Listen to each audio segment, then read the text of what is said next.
Well,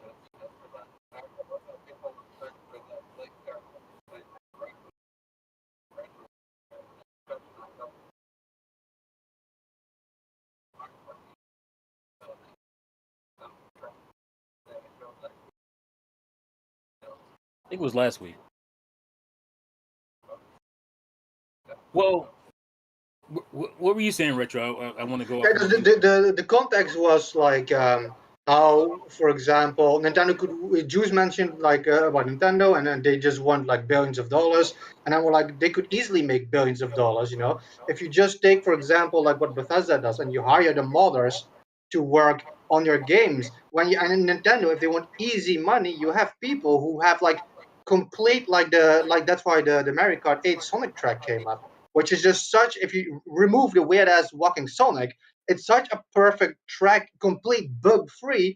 Like Nintendo could just pay these guys who do shit like this all the time, and it's easy money. They don't even have to work on it or add dev time or any of that shit.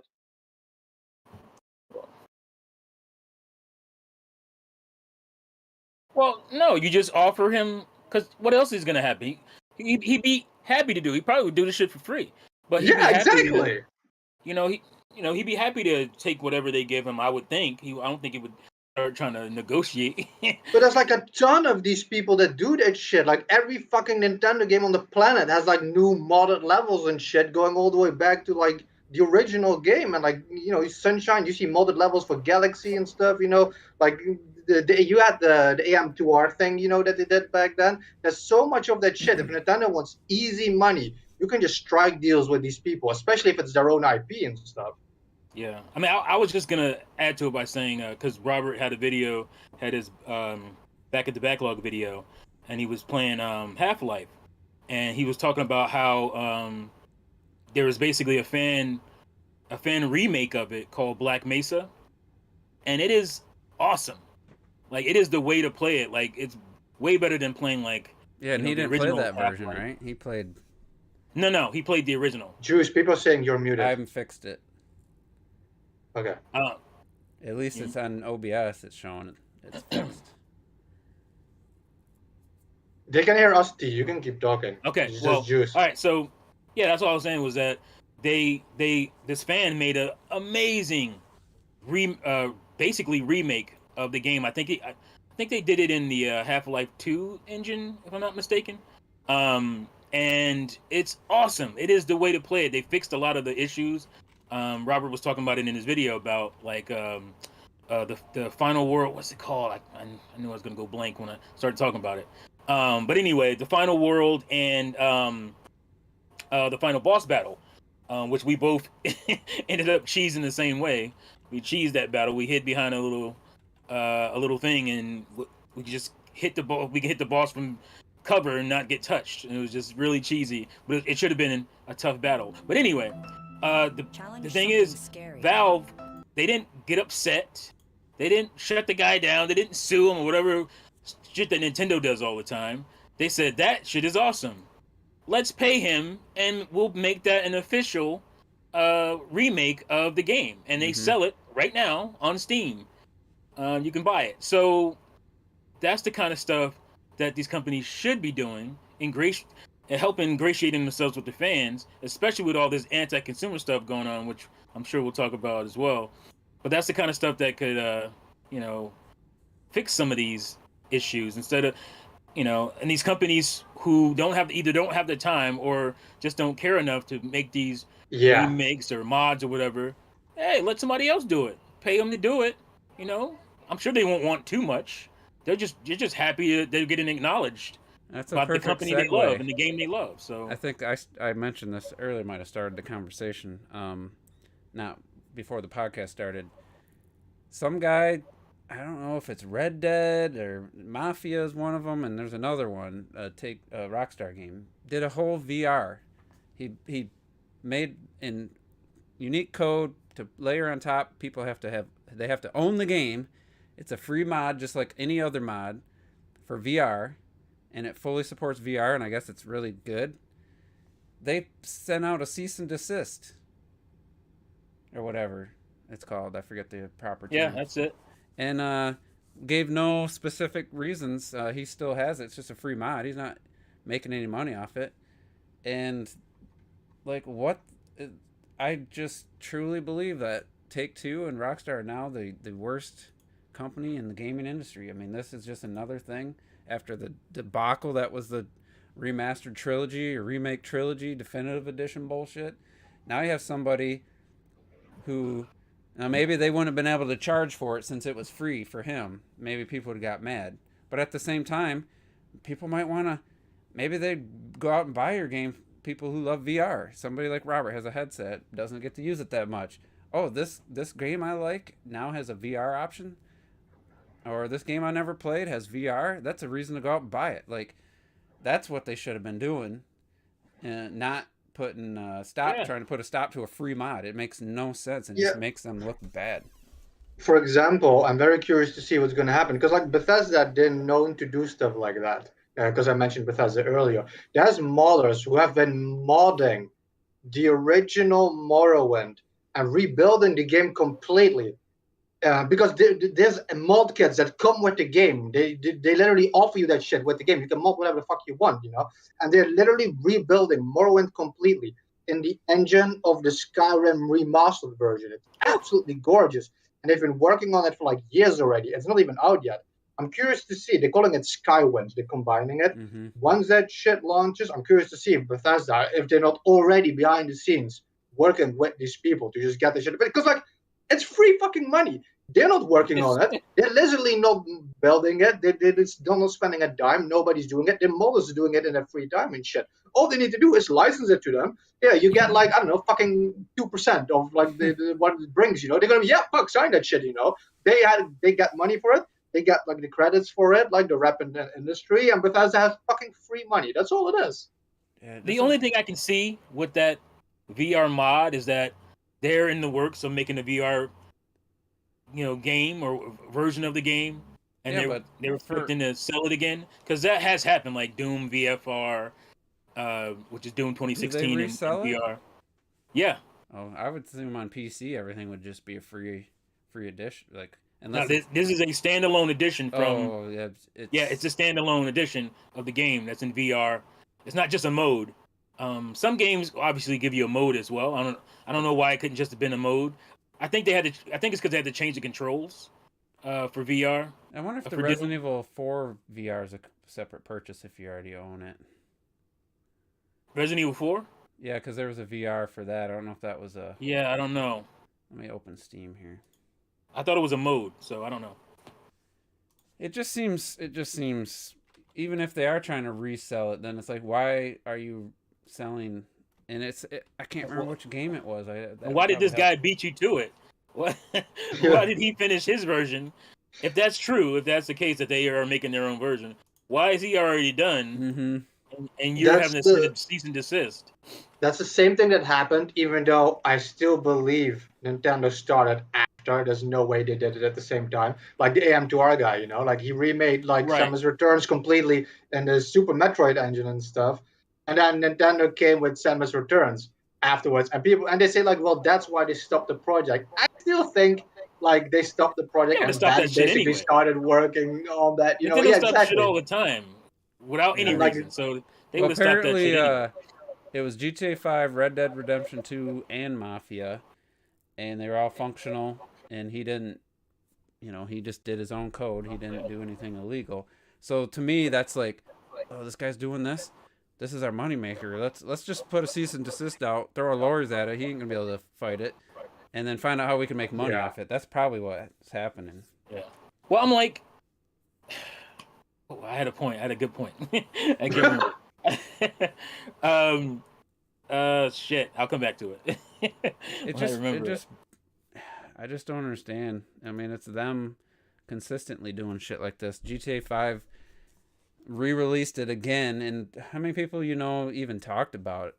Like, it was such a minimal change over the PS4 version, and yeah, they didn't charge $70. I think it was $50 at launch, but still, it's like that game had backwards compatibility. Sony's doing the same shit by charging for like Ghost of Tsushima. You couldn't get the DLC just by itself. Well, basically for $10 you got it if you had the PS4 version, but you couldn't just download the DLC. You had to technically buy the definitive or the director's cut. And if you had a PS5, honestly, or they tried to get you to do the $20 or whatever to get the PS5 extra $10, and it's just like, just have somebody who has a PS4, just let them download the DLC. Like, why are you locking it to a director's cut or whatever? It's like, I don't understand, especially Nintendo's like, just pay somebody else to do that. I mean, you still pay Retro Studios, and they ain't done shit in a long time. what do you mean? They're working on the trilogy, man, the remakes. Right. Yeah, No, it's not Tropical trilogy anymore. remake? It's not a trilogy. It's just one now. It's just one now. And I know Prime Crockett's not here, and I don't want to get into this again. I did want to clarify a couple things. First of all, I just said I didn't think Nintendo would go all in with a remake of Metroid Prime and have it just blow people away visually. Like, I just don't think they'd do it. Second part of that is I don't think the Switch could do it at 60 frames per second. I didn't mention the 60 frames part. I know I mentioned it in the past. There's no precedent. There's no like full 3D. I mean, Odyssey is probably the best looking full 3D game at 60. But I just don't see the Metroid remake.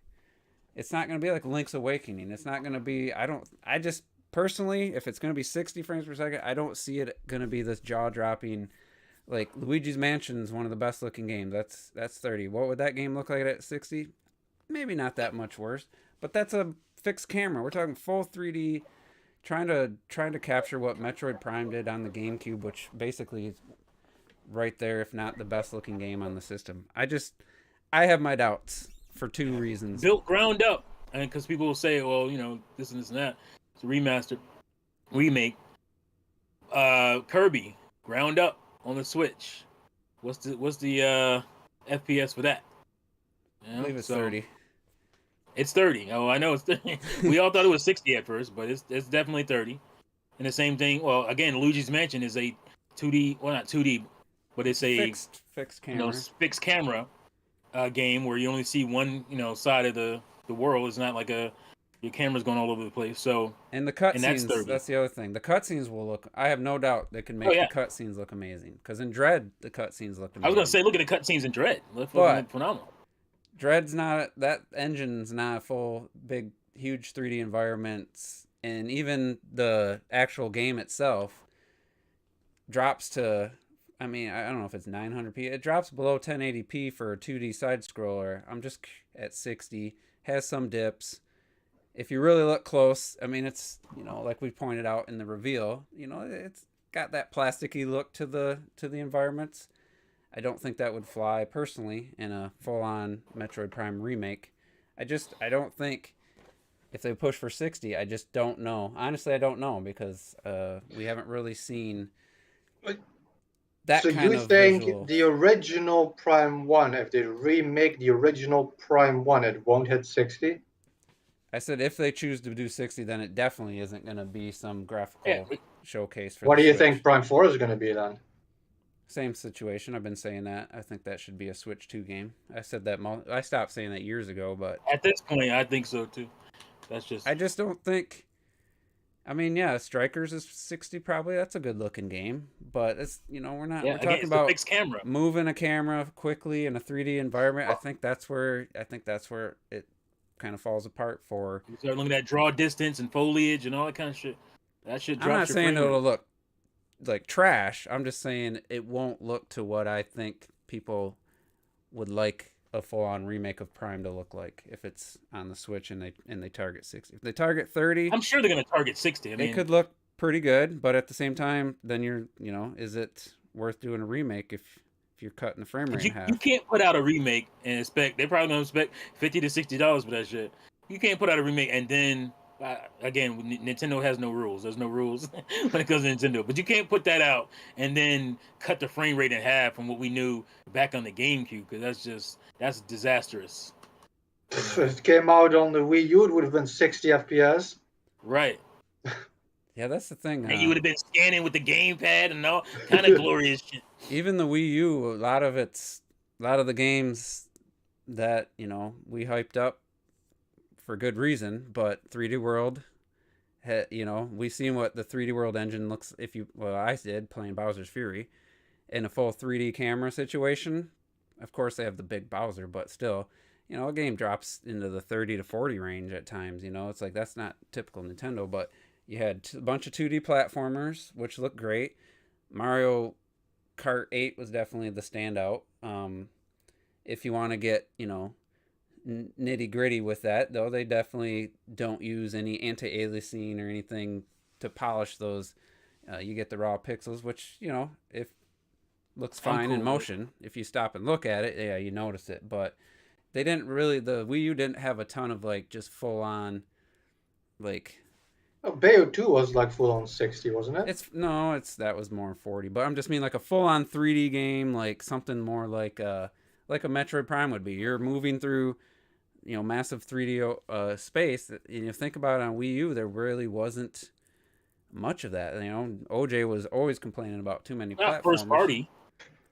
And even it like was third party, it was Deus Ex and there was stuff. Yeah, Xenoblade Chronicles X obviously is a third person. You could zoom in. You know, that's Call of Duties. That's a zoomed out camera. Batman.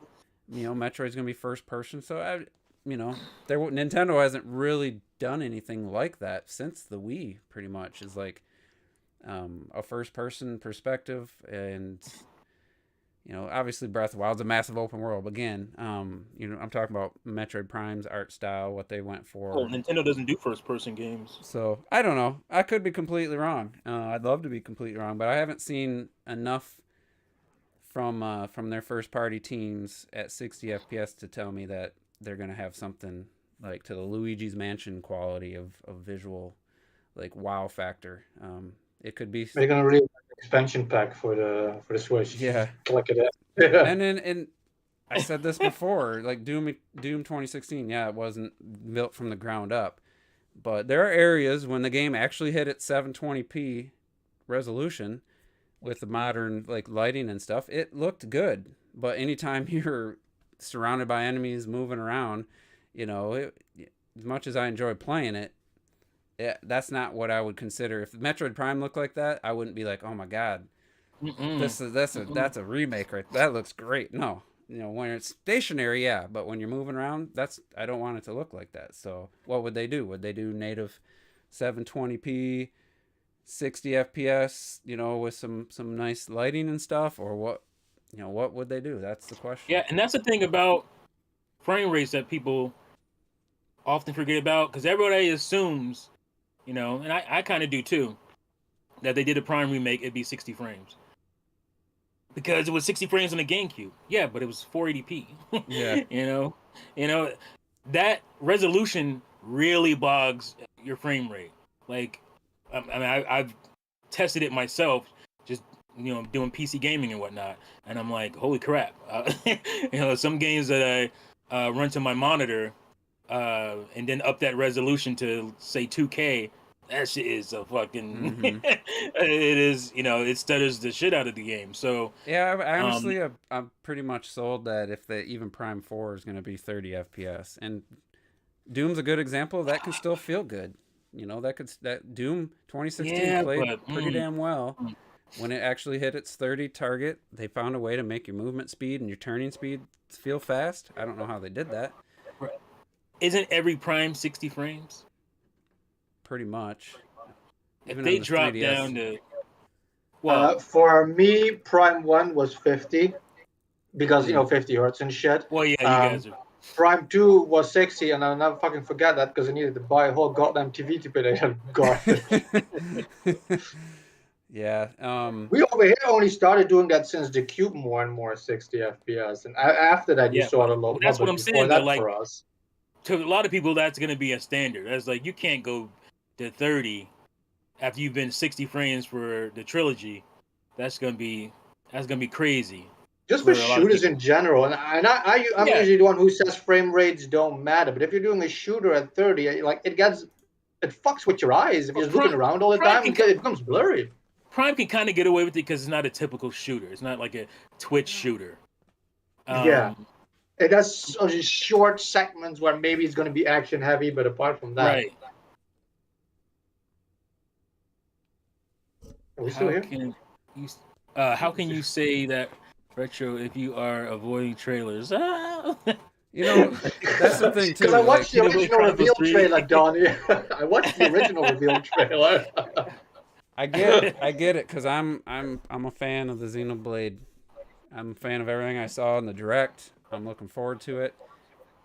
But Xenoblade Chronicles 2 and 3, and I didn't play Torna, but kind of the same situation. I would classify that as they're exceeding what you would think the hardware is capable of, but that doesn't necessarily mean it's like technically, if you really looked, Well, there's a lot of they've been doing that shortcuts. since the Wii, bro. They've been Yeah, doing that since they got Xenoblade to do a Chronicles. lot of shortcuts to make those games, and a lot of it's in like the ground textures and the backgrounds and all that. Like Detection. the water still looks like fucking, not much above like, I don't know, Wii, in HD Yeah. maybe. Like, Xenoblade Chronicles X, you're running through cars and shit. yeah, And their games look good. Don't get me wrong. There's no hit That detection spawn whatsoever. like literally in front of you. But Yeah, it's again, just maybe if you only had one character on screen, you didn't have all this stuff flashing, yeah, they could really amp up the Xenoblade Chronicles series. But they got to account for 7 characters with all these lines, all these effects, all these numbers popping up, multiple enemies fighting at the same time. So they have to allow room for that to still run. So, I'm not saying you don't have to like Digital Foundry or tech stuff, but if you're going to talk about it, you kind of got to know. They showed that Luigi's Mansion has like a ton of headroom. It could hit, like, I forget if it was it was either Luigi's Mansion or Dread.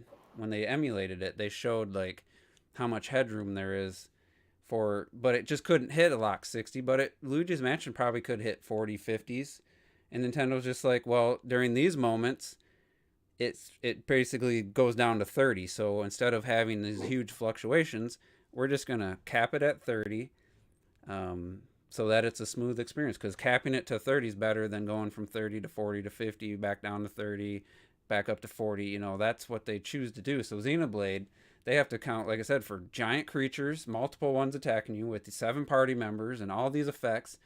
So considering all Big that, ass overworlds. and a giant open world, so considering all that, yeah, it looks good. But if you look at it, and I'm not saying it needs to, but you look at what Horizon Forbidden West is doing with its open world, it's not even close. It doesn't even look like 2 generations apart. It looks like 3 generations apart. So, yeah, for the Switch, good looking game, and I'd love to see them, like I said when they first showed the game, I'd love to see what Monolith Soft could do with less hardware limitations, because what they're doing is amazing with the Switch. I'd love to see what they could do without.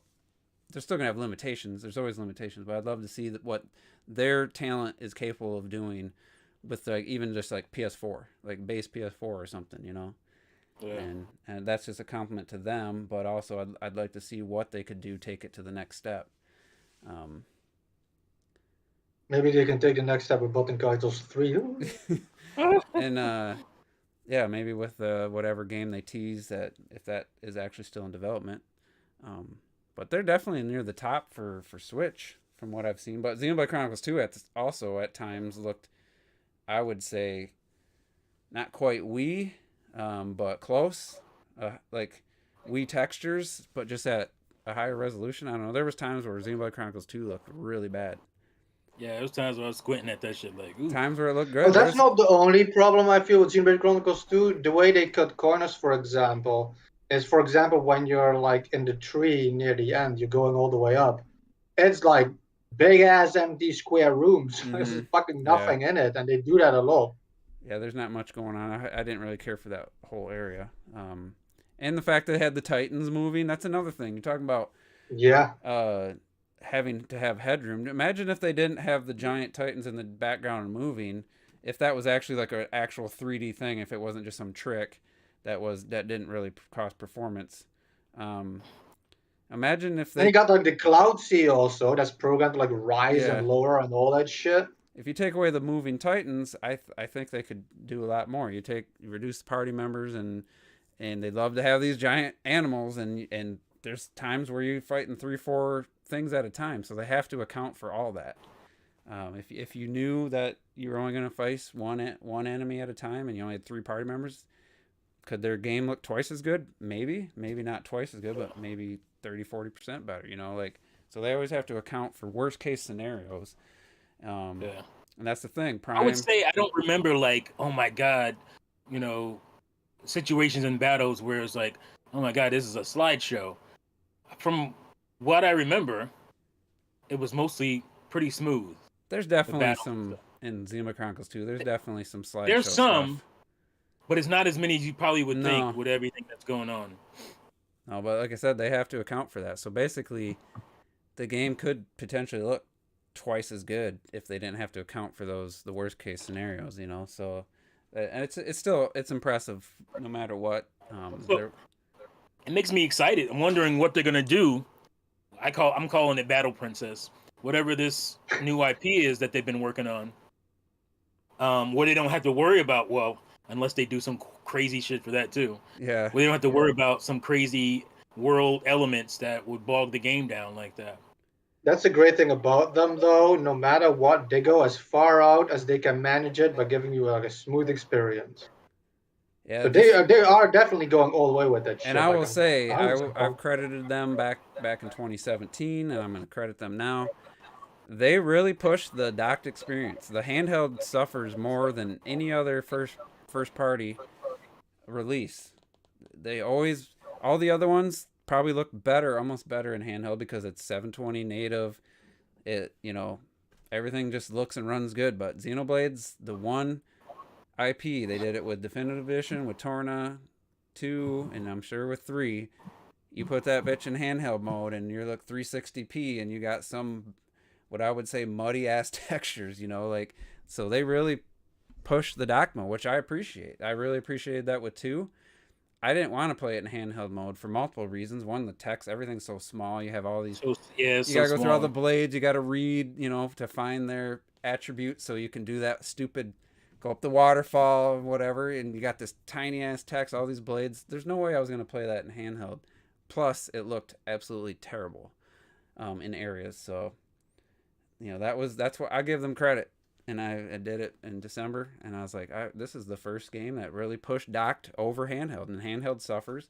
But somebody said, I think it was Ayers, they need to acknowledge the TV aspect of their supposedly hybrid. And most of the time, they don't fully take advantage of the TV side of it, but they know handhelds are their moneymaker, so I don't blame them. But at the same time, they could have both at this point with the next system with DLSS or some kind of upscaling, whether it's that or the AMD version. For what? For like the Switch 2, I was saying. Have the dock and be not so feel like such an afterthought. I know some people disagree with that concept that I started. Well, I don't know if I said it first, but I pushed it quite a bit a few years ago about obviously the handheld aspect was the focus for the majority of the Switch. Well, I'm confused by that because not to shove the Steam Deck in again, but when they do the comparisons with Steam Deck, people are saying, well, Steam Deck's gonna fail because nothing can beat Nintendo handhelds, and I'm like, whoa. So we're acknowledging that the Switch is a handheld, then, right? That's what we're saying. You gotta understand the arguments you're making if that's what you're saying. So yeah, okay. So Switch is a handheld. Obviously, Steam Deck is a handheld. So we're acknowledging that the Switch is a handheld console first. That's what we're doing? All right, cool. I made a whole video. Not a lot of people watched it, but they had to. They had to make it a handheld first because you have to have a battery. You have to have a screen. You have to worry about cooling in portable mode. You have to have the CPU, GPU has to fit in this small little thing. So that even if there was bigger options or other options, they would have had to go with probably the smallest one that fit. They had to put speakers in it. So that takes up everything they put in there that's not the CPU, GPU, and motherboard affected what the actual hardware was going to be. And then they downclocked the damn thing for unnecessary, I think, because they didn't want the gap between handheld and TV to be huge. So it's like all that affected the actual docked experience way more than the TV experience, because on a small screen, it looks everything. Most games look good. I remember Dune 2016 looks great in handheld mode. Put it on the TV, I'm like, oh damn, let my eyes adjust here. Let me get some eye drops in because it's starting to water, you know. So everything they had to design, whether they just were thinking that we want to make this a handheld, no, it just the fact that it was a hybrid meant that every decision had to be that first, and then we'll figure out the TV part second. I wasn't there, but if you just think about it like rationally, that's the only way they could have designed it. And if Game Freak wants to focus on the handheld, then they should just go make games only for the Switch Lights. I do think just go make Switch Lite games, and that's it. Like people say that, and Air said that too. You know, Game Freaks, they focus on the handheld. Well, yeah, okay, but handheld doesn't have to look like ass just because it's on handheld. You know, I'm sorry. Like, no. Yeah, fucking 3DS games that look way better than some of the shit they do. Arceus looks way better in handheld mode than it does. I still think it looks in areas. Pokemon looks good. Arceus does, even on the TV. They put a little bit more effort into. That's another, just like I was saying about the Xenoblade. If you really look, the grass is the most. I mean, I'm not even exaggerating when I'm saying GameCube era, PS2 era fucking grass. Like, it is to that level. It's single lines of single color with no shading. Nothing affects it. It's just not yellow. Even just it's that. A yellow line. It's supposed to be grass, you know? It's not even just that. A lot of the stuff that they have, and it bothers me when any game does that. Even Mario Odyssey did it as well. I just hate it. Like, we're in fucking 2022. Don't give me a flat ass thing with like a drawn grass texture on it. You know, like you can just make it like if you want to make that, you can make it a fucking that's called texture. I don't know. Just like, come on. Ambient inclusion or something that adds depth to 2D textures to make them look bumpy. Maybe bump mapping, whatever, but that does hit performance. Now, for me, I'd rather have a smooth 60 in Odyssey with grass textures. If you go into photo mode and you're not at the design distance from the camera to the ground, even the sandwich looks great when you're playing they know where the camera is. They designed the texture to look good at where the camera's supposed to be. You go into photo mode.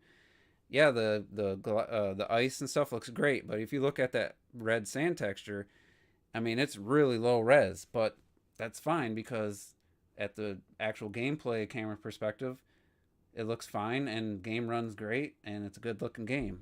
I have no arguments. I would hope if they did another 3D Mario game though, that it would be able to look better because they've had 5 years now, and that obviously started in the Wii U era, and they even said clearly Odyssey started on Wii U. So, and they even said about holding it. Miyamoto had an interview where he's talked about potentially a 3D Mario game. Do we release it now or do we hold it for the next system? And then 2 years later, we got Odyssey. So that's obviously what he was talking about. But I'm just saying, like, just because I noticed that doesn't mean I think the game looks bad. I'm not oblivious to the techniques they need to do to get the games to look and run as good as they do. They have to cut corners somewhere. Breath of the Wild, I mean, that game looks amazing, but, some of those rock textures just feel like, what were you trying to do here? It's like a blend between realistic and cell shading. It just comes across as like just a bad looking texture at times. And then that in Breath of the Wild specific case, I can accept that because we got that grass in return for it, man, and it's the best fucking looking grass we've ever seen in any goddamn game still today. It's phenomenal. Yeah, I mean they got trees you can cut down every fucking tree you see. And, like there's so many things that you can do. Now when I was playing it on my PC, or I looked up before I even did that, I looked up the 4K mods and stuff, and I'm like, just like the Mario Kart 8, that Sonic track. Besides that Sonic track, if you just look at Mario Kart 8 with high anti-aliasing, whatever, MSAA, whatever they use, in 4K, that game could ship right now as like true 4K, like PS5, Series X, whatever, and it looks absolutely great. So that, that they did the work, and but just bumping up the resolution and doing some features that they can't do. That's all some of those games need. So I know we're kind of getting on just kind of going everywhere with this, but Well, technically, this is a really smooth transition if you wanted to talk about the Switch Pro rumors. yeah, yeah, because Nintendo privated a couple ads or trailers for the OLED, or not the OLED, maybe the announcement of the OLED. I forget. I think it was the OLED announcement. Yeah, the OLED announcement trailer Went private, and then some people somehow turned that into Switch Pros. Oh, Switch then Pro there was a videos. skew. They had reason to. They have evidence. They have which Sources. was what again? They had done that before for. Wasn't there a code name for another SKU, which turned out probably to be the Switch Lite or Splatoon? something? I think it's that Splatoon edition. That's probably what it turned out. That's what it was. Yeah. So there was precedent. There's reason to believe that Nintendo would do something that they had done before again, which they almost never do. There's no thing you can't really point to something and say, oh well, this happened once with Nintendo, so that meant this. So now it's happening again. So no, that's not how it works, especially with Nintendo. Well, especially Some when companies you can get that with, but especially when the other two times were like the Switch Lite and the Switch with the better battery life, and then the Switch Right. OLED. It's like none of those were the Pro. All those had the same thing. They had a new SKU name or code name or whatever, and that right. So you're not even following your own rules that you're trying to make. That featured a new chip, so it was more efficient. That's how they got the better battery life. But it's still not a Pro Switch, and now I'm almost guaranteed I haven't followed that, but I'm pretty sure someone said it turned out it was just the Splatoon 3 OLED edition with the dock and stuff. That's what. I mean, I just want to say quickly that all of those were the Switch Pros people were talking about. Like, I just want to state that, like. And I just want to go back to a video I might have made about a year ago now called "The Switch Pro is not real" or something like that. There is no Switch Pro. Right when the heat of the rumors, I mean, everybody, right before E3 last year, everybody was just all in. I was like, guys, it isn't real. Like, Again, follow your own rules. When has Nintendo ever done that? Made a beefier? I mean, I guess you could say the 3DS. Yeah. Kinda, but they weren't running around touting it. Only 3 games really utilized it. So it wasn't like it wasn't a pro version of the 3DS. It was just slightly better. That's not something that would get anybody excited, I don't think. People are looking for a significant leap with the Switch Pro. So even if it was a 3DS to new 3DS kind of leap, that wouldn't be any excitement for anybody. It'd just be mad again, like they are after every time. Yeah, and that's what I said. That's why every time they start all over again. Oh no, this wasn't the Switch Pro. It's really coming 4K, 120 FPS, and shut the fuck up.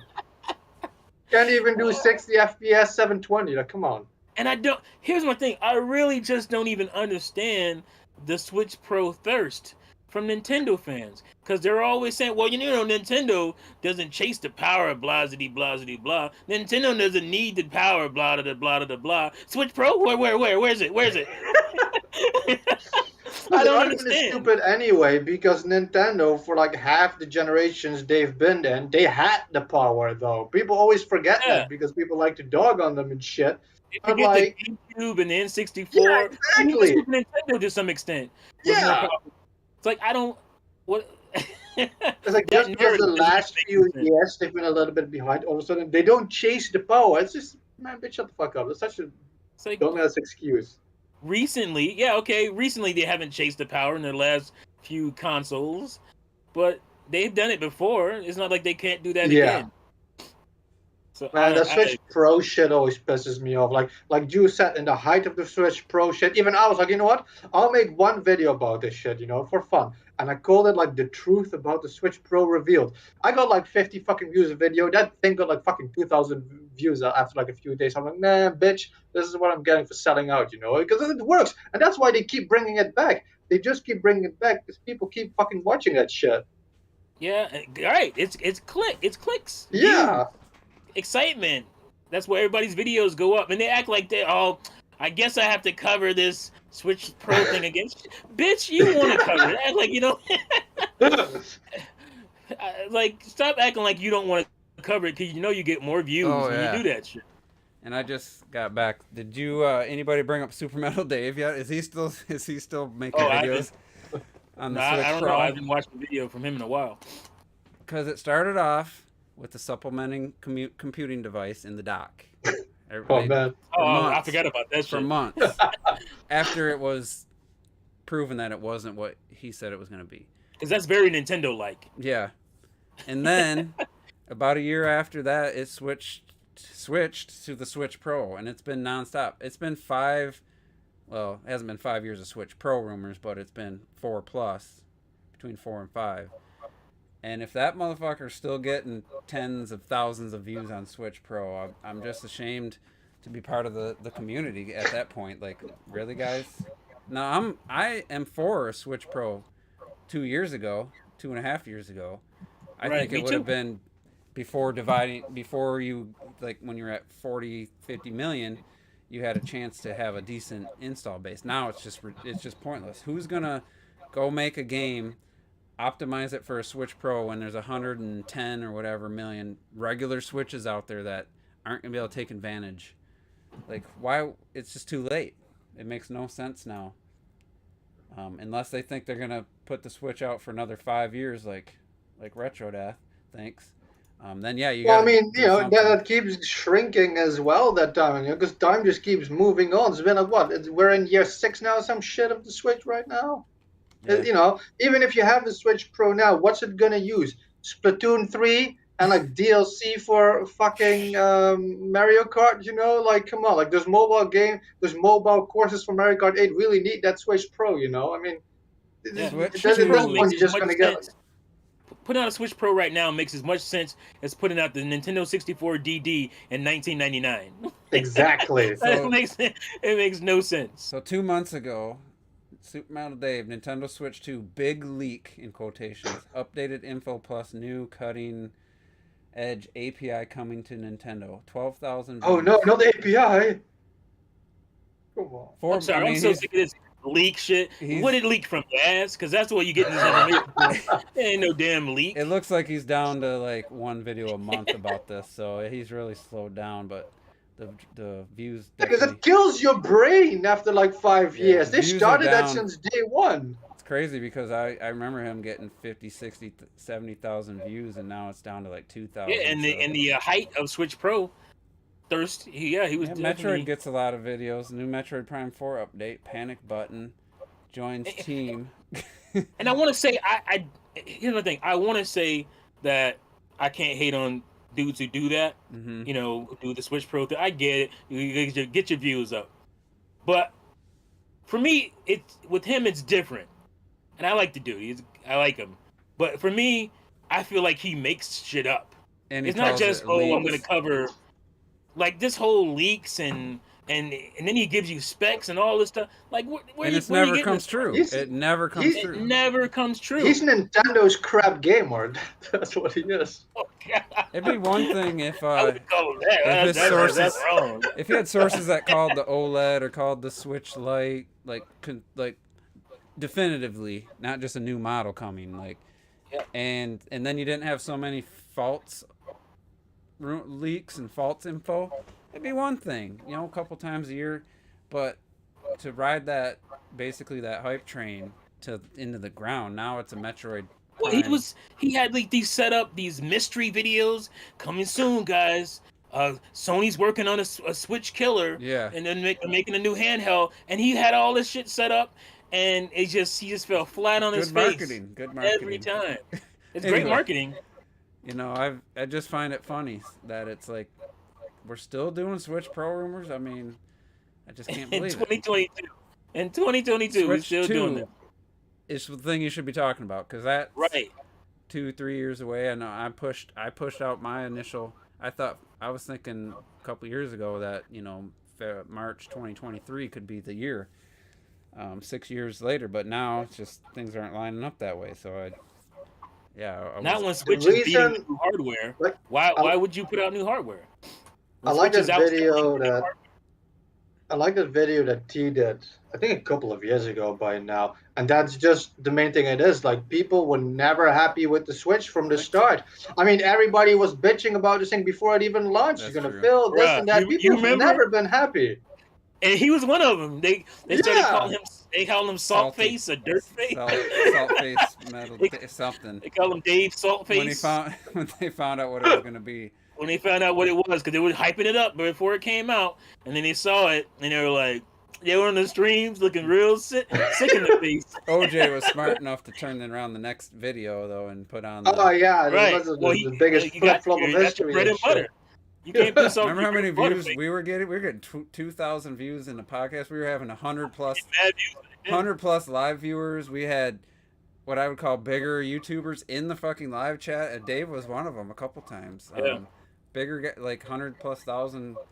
Everyone was on the Switch hype. Everyone was excited. And Yeah. if you guys, I mentioned this last week. I haven't been hating on Nintendo's output the last couple years because they've been putting out new games. Whether I like them or not, that doesn't change the fact that they're putting out new games. Their teams have been putting out games, what I've been asking for. Now, they're not all games I want. Like, there's way too many RPGs in my from third parties. You want more platformers and minigame collections? I need some platformers, damn it. Way too many RPGs. If you love RPGs, though, like, I can understand why someone thinks the Switch has one of the best libraries, So, with that, let's talk about what we think it takes to consider Nintendo had a great year, is having a great year. And looking back, what made 2017 a great year, what made 2018 not a great year, and how that changes when you go to Sony and Microsoft. Because for me, I have way different criteria for a good or great year for Sony or Microsoft than I do Nintendo. So, and I guess I'll lead it. I don't think Nintendo can get away with just 3 first party or second party games in a year. To me, that's almost a failure. Depends on the games. If they're all 3, like Odyssey, Breath of the Wild, and like Xenoblade Chronicles 2 or something, just those 3, that'd be a pretty good year. But for Nintendo's, they don't have all the third party games. That's why Nintendo's has to be judged differently.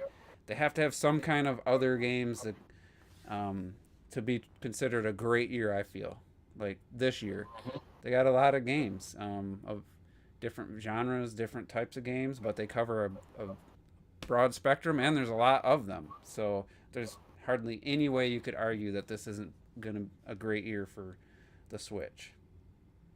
See you later, Donnie. That's exactly my point. Because Nintendo, everybody's like, "Well, Switch is doing well. Nothing can touch it." They can completely fall on their faces next generation when it comes to third party. It's not like that's crazy because it's happened, So they can't. You're right. I mean, when they have third party and even like indie support like they have right now, that's a pretty good year. They can get away with that. But if they're in a situation where they have a Wii U out there and they only put that out, then they're in trouble. So what, do you think there's a line for Nintendo first party output in a year where it's like, let's assume all the games are good, we'll just take an average of, a game like Paper Mario Origami King to Smash, somewhere, kind of average those types of games together. Yeah. And I feel like, and I said this before, somebody made fun of me, they need a game every other month or every month. No, I'd say 5 to 6 like quality first second party games. To me, that's a pretty good year for Nintendo. That's good output. Right. Hopefully they don't have any crappy ones like Super Mario Party or something like 2018. The Smash, they had Tennis, Super Mario Party, Smash, and something in the, I think Kirby. Yeah, Smash is 2019. Get that shit out was of there. Kirby and Star Allies. You had 4 games, and for me, Smash was the only one that's worth mentioning. Smash was basically 2019. Yeah, but still, it came out in 2018. I know. If you take Smash out of 2018, to me, that is an abysmal year. Woo. Now, there's a bunch of Wii U ports came out, which I don't count. But those are Nintendo games, though, so you got to count. I'm not counting But The the Last new of Us players Part can 1. finally play them now. and Nobody stuff. bought a Wii U, bro. So those are Yeah. new games to a lot of people. Even 2020? That had Age of Calamity. What else came out that year? I might need some help on this Animal one. Crossing. Animal Crossing, Age of That Calamity, saved them. Paper Mario, that saved Origami that King. saved the country. That saved the world, that So- shit. Saved the world. I wouldn't call that a bad year, but for Nintendo standards, how they have all these studios and they merge, I was like, it's a little light. But 2019 they had a bunch of games, so I was like, I wasn't that hard on them. But 2021 was Bowser's Fury, Was Pokemon Snap, I think. Pokemon Snap.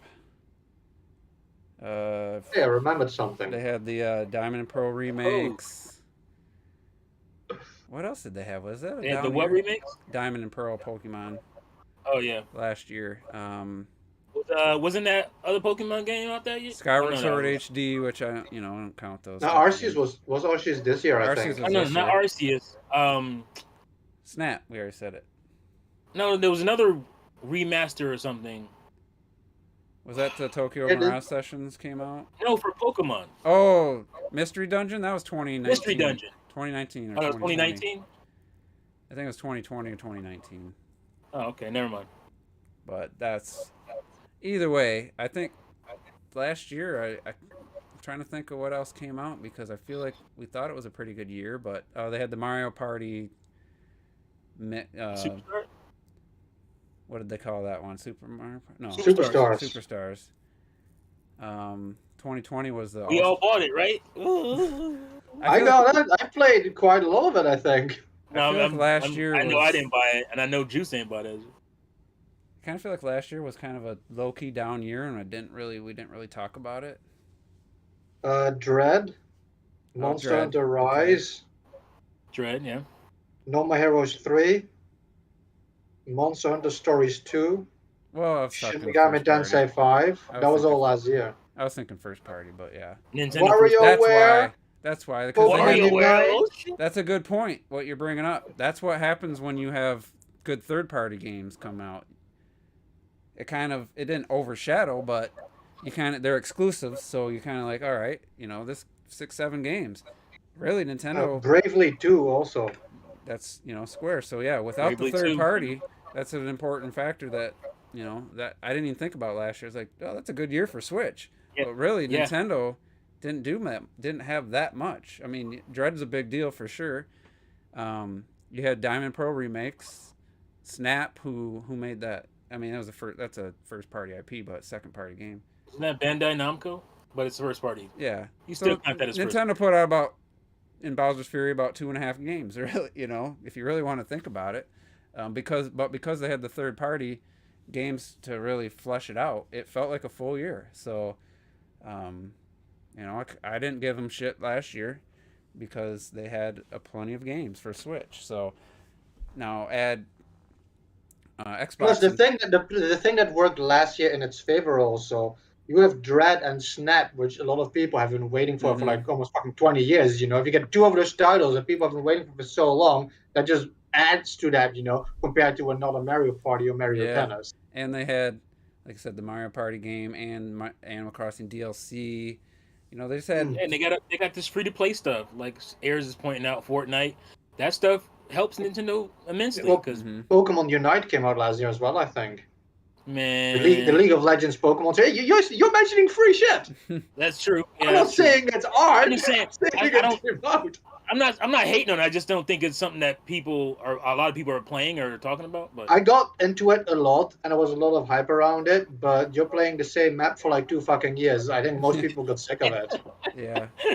But that's interesting because that's kind of the effect that Microsoft and PlayStation can get away with. Because for me, if Sony puts out 3 good games, first Sony Studios games in a year, I'm like, that's a good year for now. I don't know about the past. because they got 99% of third party anyway. So Yeah, because last year they had probably one of their best years. They had Dreams, Last of Us Part 2, Ghost of Tsushima, Miles Morales, Sackboy.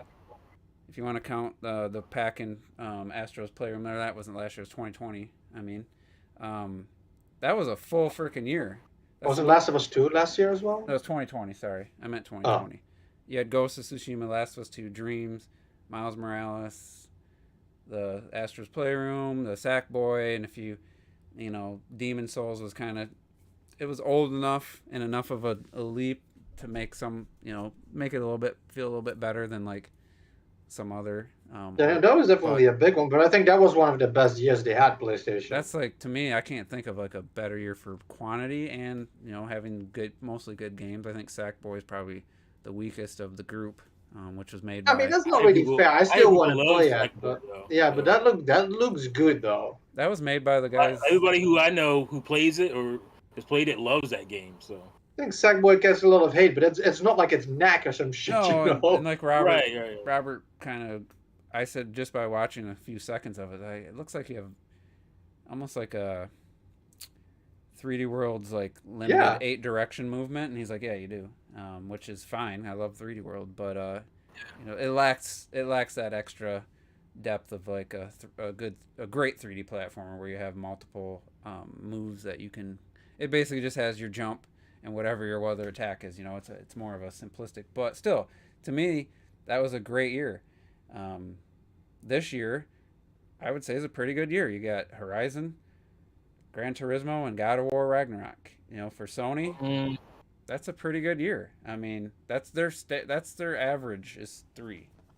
Now, you can say whether you like Gran Turismo or not. It's still a big title. I was gonna say, I don't. As a former Gran Turismo fanboy, the thing that sucks about it is the some of the DRM. I think it has, if I'm not mistaken. Yeah, DRM. But still, I hold everybody a little bit to like the same standards. To me, that's a bad year for Sony. You got, again, like I said, Gran Turismo, which you get basically every fucking year. A God of War, like, okay, like it's been enough, if it's even coming on top of that. You got like kind of like 3 games. But what else are they gonna do? But what else? Like, those are three pretty big IPs from Sony. What else? What else could they put out in a year consistently? That's as good as you're gonna get, other than a launch of a new system where they had to throw. They put. But the year before was Returnal and Ratchet and Clank, and then Kana was timed exclusive, console exclusive, and you got like Medieval. Isn't it something else? Deathloop. Oh, Dark Souls Remastered. That was at launch. But I'm saying in 2021. That's what I thought you were talking about. 2021 was a light year because they only really had 2 games that were theirs, and then they had Deathloop, which was still exclusive. It was a year exclusivity, but it's on PC. And Kana, which is on PC, is a timed exclusive. But from Sony, I kind of meld that together. 2020 is when the system launched. Yeah. But it was like November. Yeah. So for me, the launch year is 2020 into 2021. I'm just thinking of the calendar year. What they put out. Yeah, I got you. So they don't have enough studios to do more than 3 real solid games a year, and to have Horizon. They don't have Game Freak making a Pokemon over here. They don't got that kind of shit. So. They just bought recently bought Housemarque. They bought the guys that made the Blue Point. Bungie. They bought Bungie, so but still, because you got Elden Ring, because whatever major games come out, the Requiem, Plague Tale, which isn't a big game, but that's coming out that I'm looking forward to. I don't have to worry about the other games, the third-party games that look great. So that always helps Sony, and same for Microsoft. Last year, they had, I would consider, a really good year. You had Psychonauts, they had Forza Horizon 4, and Halo, whether, whatever you feel about it or not, the single player came out and was pretty well received overall. The year before, though, they had Ori, they had Flight Simulator.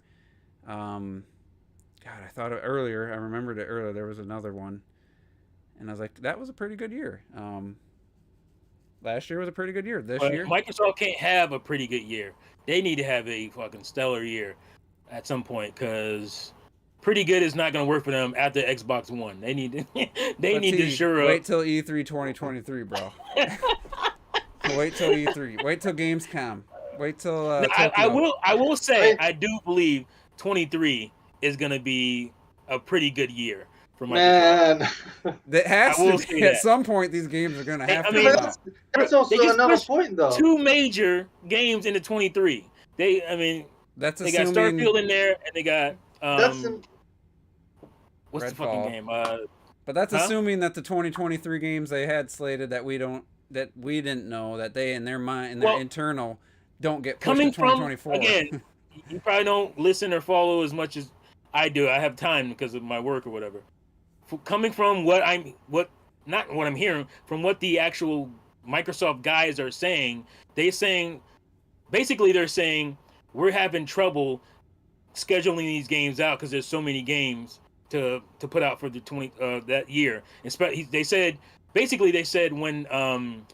Starfield and Redfall got pushed into 23, they had panic attacks because they were like, well, damn, how are we going to spread these games out enough to where, so if what they are saying comes true, then I think 23 is going to be a pretty big year. But again, it has to be followed through. It actually has to happen. So we'll see. We've made fun of people have been saying that about the Switch.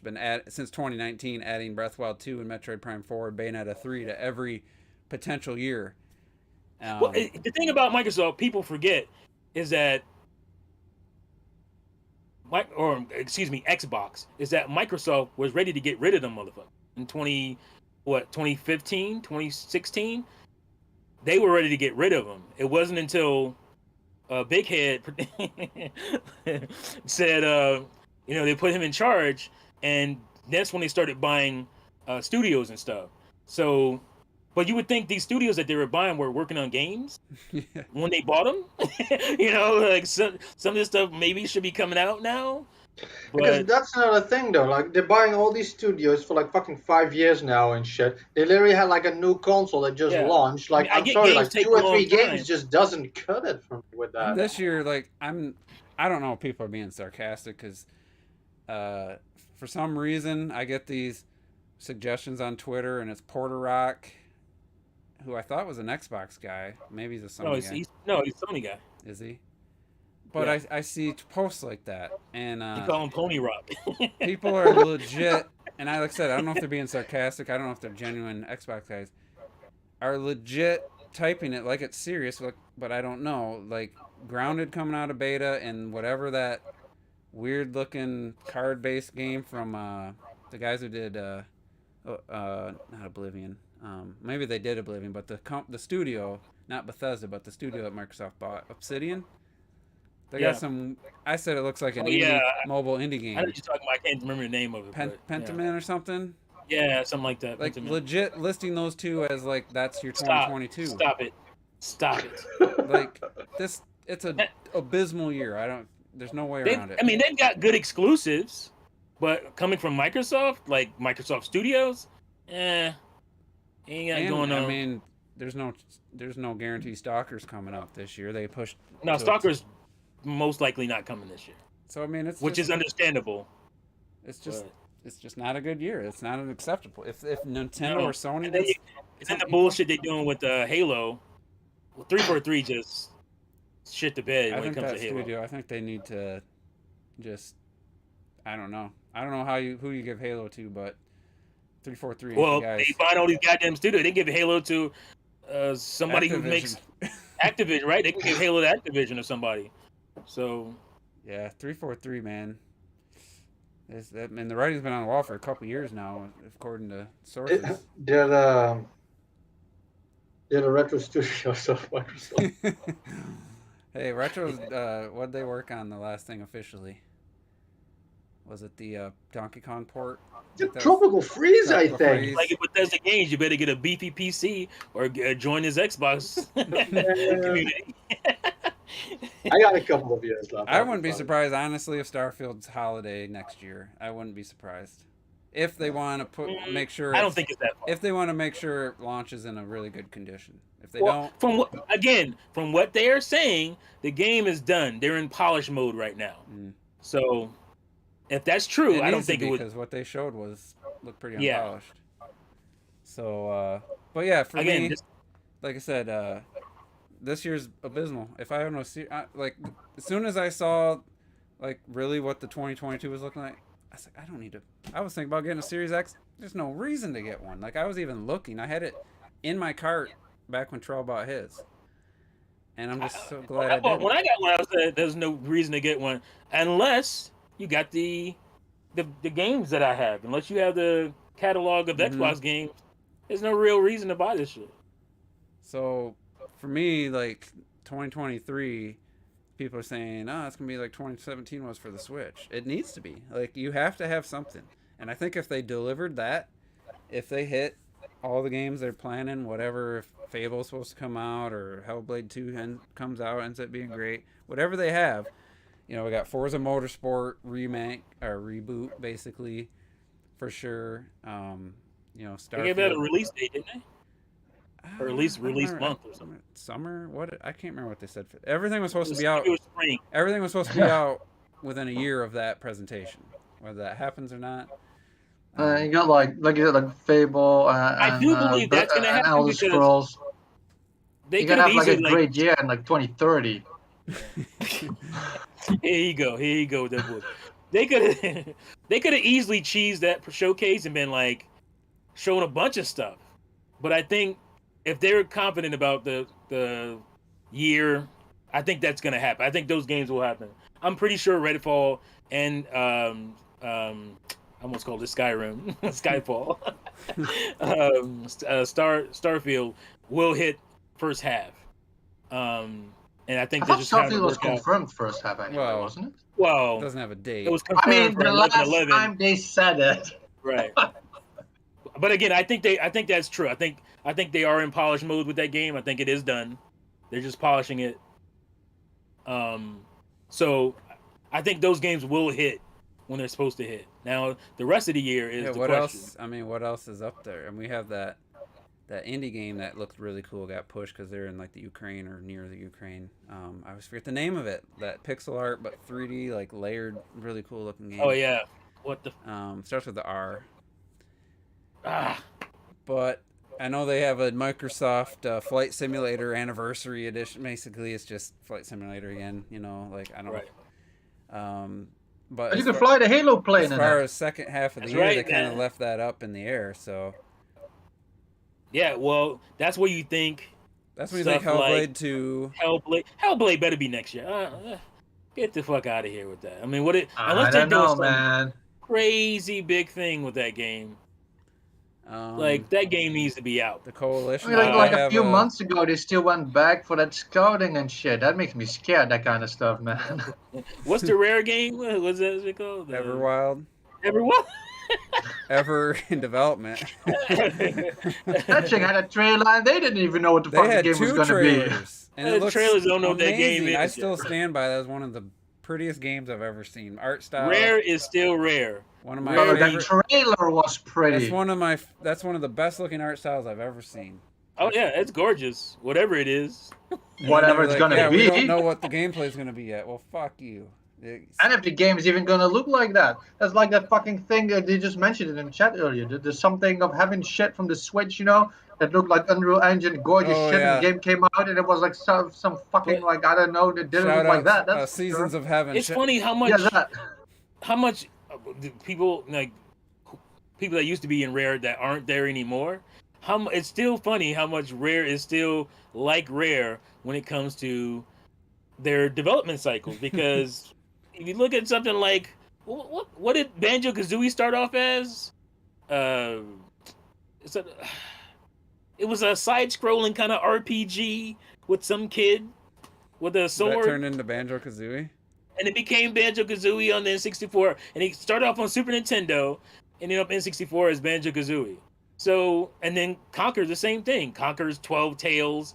It was pretty much a 3D platformer Mario 64 clone, and that shit became bad for a day. So, it's funny that they're still doing that type of stuff. Same thing with Cameo. Cameo was, remember, people forget, Cameo was supposed to be like this weird N64. Pokemon style game when it was first you know, Then it was announced for gonna be on GameCube. GameCube, and then, well, I thought it was Didn't they start N64 footage? It started on N64, Yeah, I remember seeing footage. and then it didn't come out till 360. It's just like they still doing that kind of shit, bro. Like, what the hell? Yeah, so just getting back to the main things, like I played 170 hours of Elden Ring. That took up like the first third of almost the first half of the year for my PS5. Now I'm playing Horizon. Then I play fucking God of War. That's basically 3 games plus whatever else I might play in between. But I'm like, I got a lot of use out of my PS5 this year. That's like 400 hours. Like maybe not 400, but that's a lot of hours. You take Elden Ring out of it, and I'm like, oh, all I've done is playing Horizon this year. Like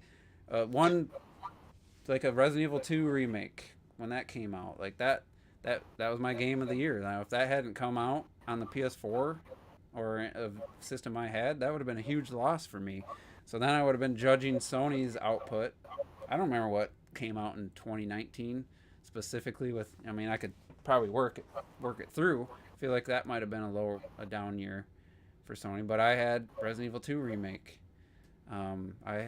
Immortals was the next year, but you know what I'm saying, like those one great third-party game can make you forget about whatever the actual Sony 2019 for Sony. Well, just in release that. Death Stranding. Ooh. Oh, Death Stranding. All right. Oh, so Death Stranding. That's right. Death Stranding. Control was 2019 as well, actually. So if Death Stranding came out, then that was the year of Ghost? Days Gone, wasn't it? Days Gone had to be 2019. Yeah, because they came out the same year. Yeah. So that wasn't a great year for Sony. But you had Sekiro came out then. The Iceborne DLC. Yeah, there was a lot of great third-party games, but Sony themselves. Concrete Genie. Isn't Concrete Genie Sony, isn't it? I think it's exclusive. I mean, but again, that's like a small kind of thing. Shenmue 3. Shenmue 3. It was Days Gone and Death Stranding were like the exclusive Sony games, which now Days Gone is on PC. But still, like that was, to me, that was a bad year for Sony themselves. But it had a bunch of great third-party games that I enjoyed. So I really liked, that was a great year in my opinion. So yeah, that's really what it factors in. Like, I can still look at their lineup and say, yeah, that wasn't a great year for Sony Studios, but it still was a great year to own a PlayStation 4 or an Xbox, like, with Nintendo, you basically, for the longest time, you're relying on their games to really feel like it's a great year, but last year proved that, a bunch of quality third-party games, exclusives or not, can really make because like in the beginning for the Switch, you yank on them all you want. In the beginning, you had Bethesda, and that was it. You had Bomberman from Konami, and then you had like Bethesda. You got like the Skyrim and the Doom, and I think there was another one I can't think of it right now. And that's all you had third party wise. That's the whole thing. People started bitching about it. Or then like Wolfenstein came as well and that kind of stuff, but there wasn't much else. Not like what you have now. Like with all like the second party, third party shit and everything, like Switch is doing like ridiculous. Yeah, and if Metroid Prime 4 comes out next year, Bayonetta 3, Breath of the Wild 2, it's gonna Mario Kart 9, that's gonna be the best year ever. Pretty sure ain't getting better. That last one, come on, quit playing.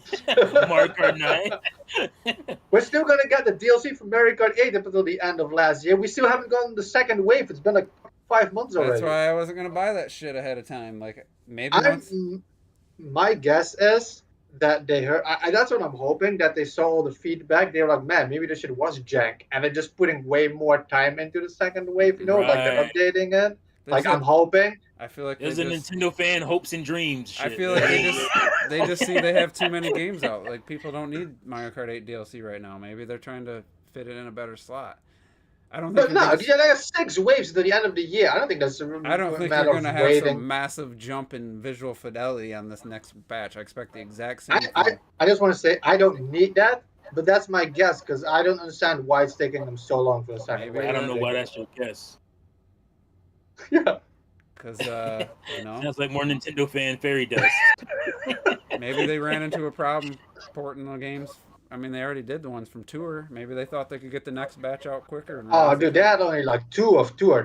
Tour has like Well, they a all- shit ton of other tracks still That's left. what I'm saying. All the tracks that came to the DLC were already on Tour or launched at the same time. So, who knows? But I mean, I'm pretty sure the next wave is going to be the same thing, you know, because Tour has a bunch of retro tracks remade that were never remade before. Like a lot of people, because I play Tour like way more than I should, you know. What's that? The AR Mario Kart game? Mario Kart Live. Huh? Home Mario Kart circuit? Live. I thought it was called The like one with the one that comes with the you know The I Ready thought it was Control called Mario Kart. Kart Home something. Oh, Mario, is it home? Is that what it is? No, I think it's Mario Kart Live, isn't it? I don't even fucking I remember. thought it was like Home Circuit. A Super Home Circuit is Circuit, like, Maybe they're adding Okay. tracks from Home Circuit. man. Hey, I don't give a shit. That means you can make your own levels. I'll take Maybe they that. saw that Sonic track and want to get it in there, and they're trying to make the deal. Man, they can't do that. That looks way too good compared to. Oh, don't forget about Bayo 3. Yeah, Lenny, there's no chance of Bayo 3 coming out this year. I mean, I won't say no chance, but I think it would have been in the partnership direct. I would think that's where they would have put it in. With a date for this year, I don't see them just stealth announcing dropping a Yeah, trailer. why are they hiding that? Why would Yeah. they hide it if it's not coming this year? On top of that, Xenoblade Chronicles 3, they moved it ahead like 2 months and shit.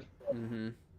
They've been strange with the end of the year. Nintendo's not gonna push games for Breath of the Wild, and they already, after that podcast where we kind of discussed that, they shuffled shit around. They just showed you that they're willing to. Xenoblade Chronicles 3 was gonna be September. Obviously, Yeah. it's done. People are already playing the fucking game. It's already done. They're already playing it for review. They got it early. That game was done. I'm sure they knew it was going to be done. They scheduled it for September. They do strategic launches. They don't care if a game's been done. They don't care that Odyssey was done. They'll hold shit for years. They don't like Pikmin 4. Ooh. So that's what just boggles my brain when people challenge that. I'm like, yeah, they'll do it. You know, they're not going to release Breath of the Wild, Pokemon, Xenoblade Chronicles 3 in a 2-month span. You know, they're just not going to do it. No, they moved. Now, what a great time to be a Nintendo fan. They got so much fucking shit. They go like keep it because there's way too much coming out. And I'm not even. They released Breath of the Wild, ARMS, and Splatoon 2. Splatoon 2, pretty close. Yeah. So close. They Yeah, hurt like ARMS. Mario Odyssey, Fire Emblem Warriors, and Xenoblade Chronicles 2. They're all like really fucking Heartache stuck together Deluxe. as well. You know what's Don't forget crazy? Party Deluxe is in there. I'm not even checking for Splatoon 3. Like, I'm so checked out on that franchise after playing the Octo expansion that I'm not even like consciously just thinking of that as a game coming out this year. I've completely I pushed it keep to forgetting. my subconscious. Like, My- I could care less unless they show me something that's just like, oh my god, they did it. I need to have this game. Yeah. Like, I'm still gonna probably end up buying it, but I'm not checking for it either. My Switch game of most anticipated Switch game of the year is Mario plus Rabbids. Fuck yeah. Sparks of Hope. yeah, That's my most anticipated game. They're adding Galaxy. It's Galaxy 3. I not said that Nintendo. to Robert. Galaxy 3, baby. Like it's I coming. gotta say, I mean, it looks good. I just don't have any desire to play it. I don't. It's fun to play, man. It's such a good I mean, concept. I I liked love it it. enough to finish it, but I'm not gonna say I love it. Like, if it had extra content, I wasn't gonna go do it. I'm just gonna do the What are you main talking story. Mario plus Rabbids. I Oh. didn't like it enough to want the DLC. I liked it enough. You'll to be finish endorsing it. Mario plus Rabbids when you just finished that bit. Yeah, I liked it Hey. enough that I'm gonna. I go- wasn't in the everybody plays games differently. The fact that I Yeah. stopped playing something because too much came out doesn't mean I don't like call it. me you know? Robert. I think I I like- took 6 years fucking finish Xenoblade Chronicles 2, you know? I and liked I it think- enough to play through the main 5 story. years though. 5 years. Hey, That was a- I still haven't finished Morrowind. Bruh. That's your No, I'm not fault. even kidding, man. I'm doing games like love it. You that. must I just go love it so so much. off the path, you know, man. Like, Now I can't sit there and shit on you because I'm playing Horizon. According to the manual save, I just crossed 53 hours. I don't know if that's accurate or not because the PlayStation said lower. And I just now got to the fucking Forbidden West at 53 hours, and it's fucking. I was taking video. I uploaded 2 or 3 clips on Twitter. I have like 120 screenshots of this game. Every further west I go, the more I'm liking the game. And I got to the ocean, and I don't know if you saw it, T. Were you in San Francisco? I'm in San Francisco, but it's underwater. There's a tall Right. neck that was unoperational. All you saw was the head coming out of the ocean with these big waves, and you swim out to it, and you dive under. You see the whole body under the water. Fucking amazing. Like a good example for that is like Breath of the Wild. You know, you can run straight to Ganon if you want. Did you do that? No. So You want to experience whatever the game has. You look behind the caves. You know, The you do point the beasts and all is- that shit. like I said earlier, I think I brought it up while we're on air. If somebody claims they love a game, or maybe I said this to a guy at work. If somebody says they love a game, I don't care. I don't believe them if they just played the main story, did nothing else, like what I would consider straight line the game. Like, if you loved the game and there's all this really good content in the game, why would you stop playing if you loved it? Now, if you just said, it was decent, Marvel's Rabbit. if it was I love the decent, Donkey Kong. you know, if it's decent, then yeah, I accept that. It's when they say they really like it or love it that I can't accept that you actually do, because if you didn't like it enough to want to play all the cool stuff, like the tall necks are all optional. There's 2 tall necks in here that were like some of the coolest moments I've had in gaming in years. Like, this, just really well done. Now, T, you played the Frozen Wild, so you have an idea of what one of them is. Yeah. You know, like the one in the ocean. When you get that thing operational and and you're swimming toward it, it's just the most incredible thing I've seen in a long time. It's just amazing. The underwater in that game is just a standout. Like, if Terrell was here, he would know, because he's brought this up a few times. Before Breath of the Wild came out, I was watching a Horizon video and I saw this awesome animation. I seen her run around, sliding, shooting the ball. I'm like, man, Link's moves so stiff compared. I was worried that Link was gonna feel like I'm missing out on something because Link doesn't have that moveset. It was wrong, but I had my doubts. And now I'm going to share my screen real quick. It's just a 30-second clip. I see this swimming, and I'm like, if Breath of the Wild 2 doesn't have some fucking amazing underwater shit, like... Oh, look who wants the underwater exploration now! I know, but I'm saying, like... Got him! I could be completely wrong. It could be no water and just all stuff in the sky and blow my mind. But right now, I'm like, watch when she comes out here. Look at this fucking...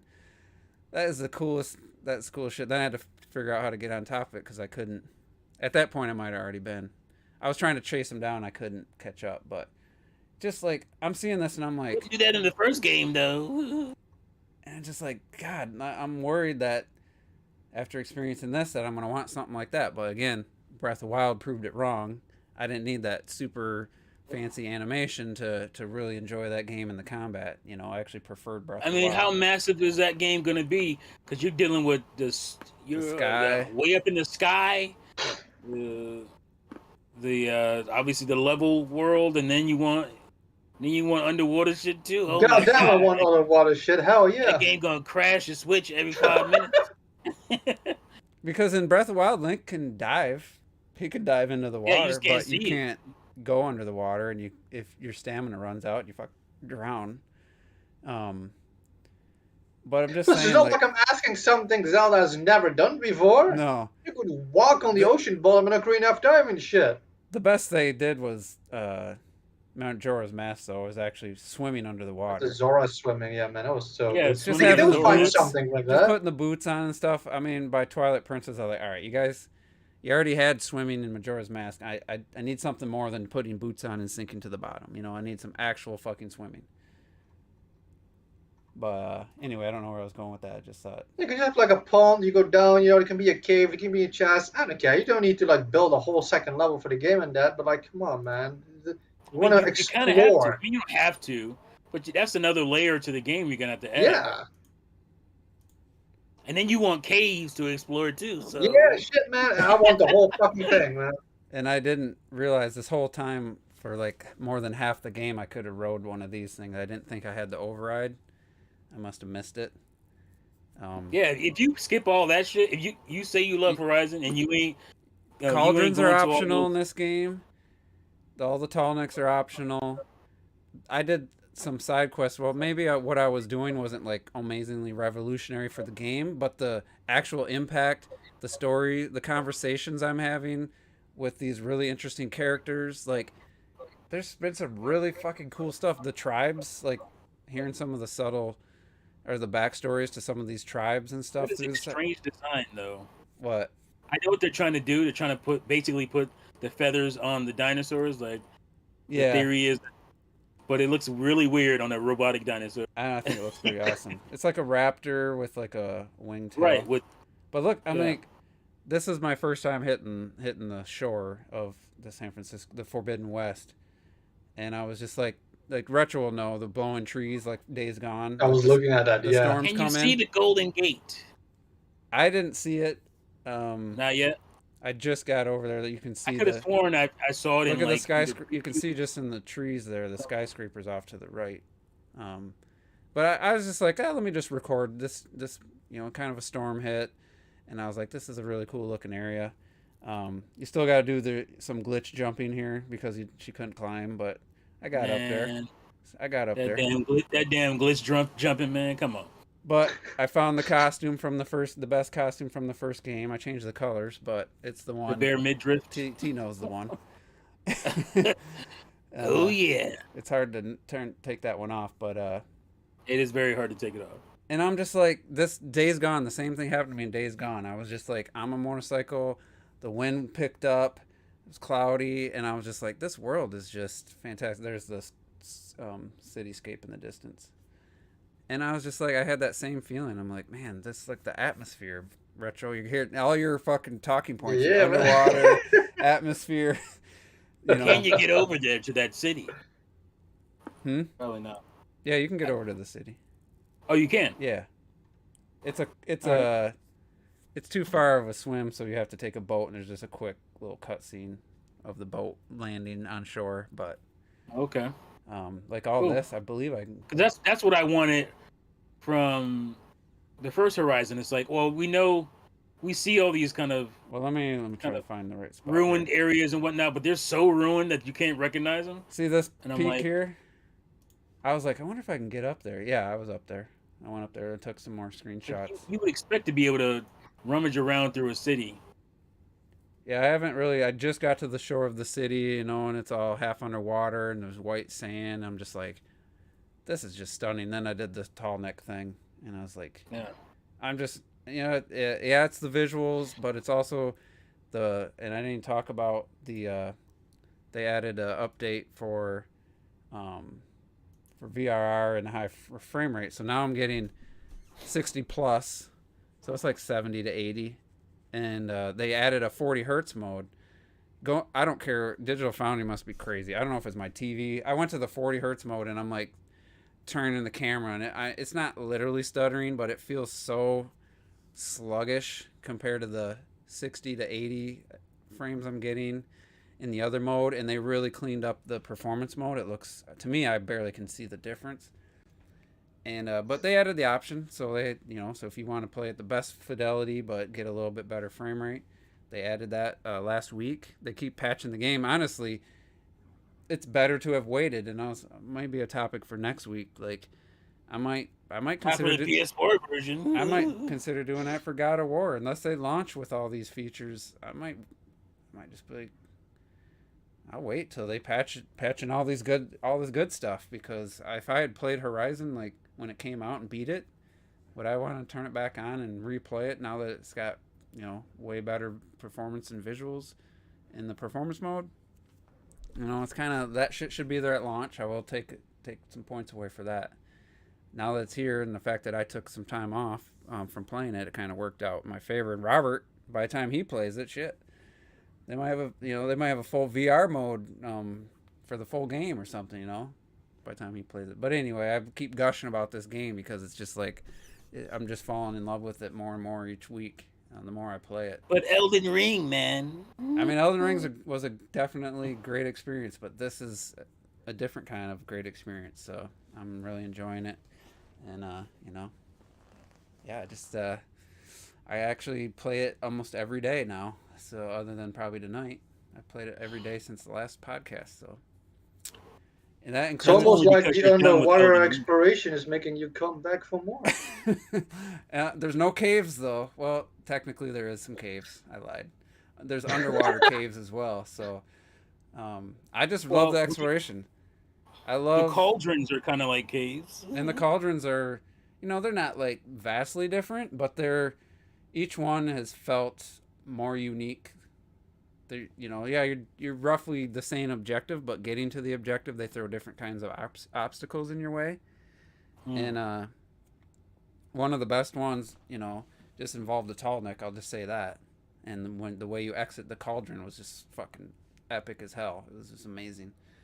And so I can't wait for you to play it, T, because I mean it's everything the Frozen Wilds was and way more.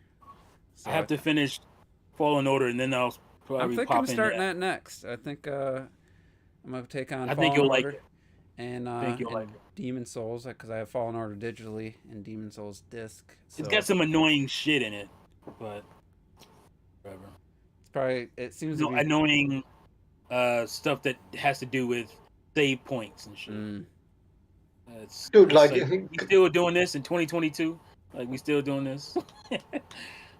like Ash is saying, the Underwater Kingdom and Breath of the Wild 2. Yes, I'm saying, if you can want the normal overworld, but you change it up, we know the castle is rising in the sky. What if the Zora's domain actually fucking sinks, and it's underwater? You gotta swim underwater to go to the Zora's. Brand new ship, underwater exploration, new mechanics and shit. Boom. Best game ever. Yeah, I want that. I want magic back, because it was supposed to be a lot more magic in Ocarina of Time that we didn't get. I want instruments. I want to be able to play instruments again. I want everything in this bitch. The little people, I forgot the name right now. Yeah, you got to bring back the Lilliputians. You got to bring back the Minish peoples. Here comes Playable Zelda. Come. My cat's like, hey, you remember me? I hear you talking in here. She hears me talking and doesn't understand.